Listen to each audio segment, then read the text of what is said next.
मध्य प्रदेश में कर्मचारियों का एक बड़ा तबका है जिसके बिना अब प्रदेश के किसी भी विभाग का काम नहीं चल सकता। और ये तबका है संविदा कर्मचारियों का। और इन्हीं संविदा कर्मचारियों को लेकर प्रदेश की मोहन सरकार अब एक्शन मोड में है। दरअसल 22 जुलाई 2023 को जो संविदा नीति राज्य में लागू की गई थी, उससे जुड़ा ये सारा मामला है।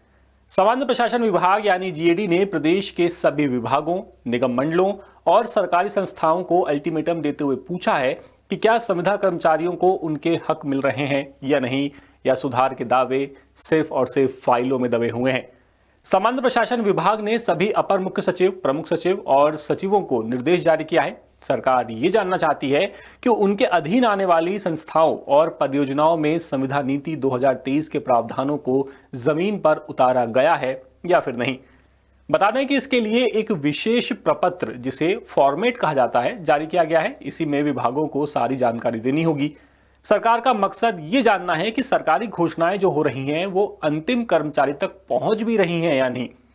आपकी जानकारी के लिए बता दें कि प्रदेश में लगभग 1.5 से 2 लाख संविदा कर्मचारी हैं जो अलग अलग पदों पर काम करते हैं। गौरतलब है कि 22 जुलाई 2023 को सरकार ने एक ऐतिहासिक नीति लागू की। इसका मकसद संविदा कर्मचारियों को नियमित कर्मचारियों की तरह सामाजिक सुरक्षा देना था। पहले निगमों और मंडलों को अपने लेवल पर इसे लागू करने की छूट थी, लेकिन अब सरकार खुद इसकी समीक्षा कर रही है। अगर किसी विभाग ने इसे लागू नहीं किया है तो उसे इसकी ठोस वजह भी देनी होगी। मध्य प्रदेश संविदा कर्मचारी अधिकारी महासंघ के मुताबिक भले ही संविदा नीति बन गई, लेकिन उसका पूरा फायदा अभी तक संविदा कर्मचारियों को नहीं मिला है। आरोप तो ये भी है कि कई विभागों ने न्यूनतम सैलरी तय की और अपना काम खत्म कर दिया, जबकि नीति में वेतन समकक्षता, ग्रेच्युटी, अनुकंपा नियुक्ति जैसे बड़े प्रावधान थे। अब संविदा कर्मचारी अधिकारी महासंघ का यह कहना है कि सरकार की सख्ती से कर्मचारियों को उनका हक मिल सकता है। अब वो पॉइंट्स जान लीजिए जो विभागों की मुश्किलें बढ़ा सकते हैं। पहला तो यही कि सीधी भर्ती होती है उसमें संविदा कर्मचारियों को आरक्षण मिल रहा है या नहीं। सेवा के दौरान कर्मचारी की मौत होने पर अनुकंपा नियुक्ति का प्रावधान लागू किया गया है या नहीं। क्या रिटायरमेंट या फिर सेवा समाप्ति पर ग्रेच्युटी की व्यवस्था है या नहीं। अर्जित अवकाश यानी कि ईएल और आकस्मिक अवकाश यानी कि सीएल की पात्रता है या नहीं। क्या नए कॉन्ट्रैक्ट का निष्पादन सही तरीके से हो रहा है या नहीं। सेवा शर्तों में सुधार के दूसरे प्रावधानों का क्या स्टेटस है। यानी कि ये वो मेन पॉइंट्स हैं जिनका जवाब अब विभागों को जीएडी को देना है। तो कुल मिलाकर के अब देखते हैं संविदा कर्मचारियों को दिन बदलते हैं या नहीं, और अगर बदलते हैं तो कब बदलते हैं।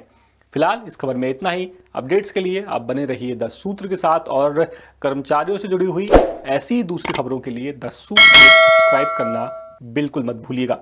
नमस्कार। लेटेस्ट,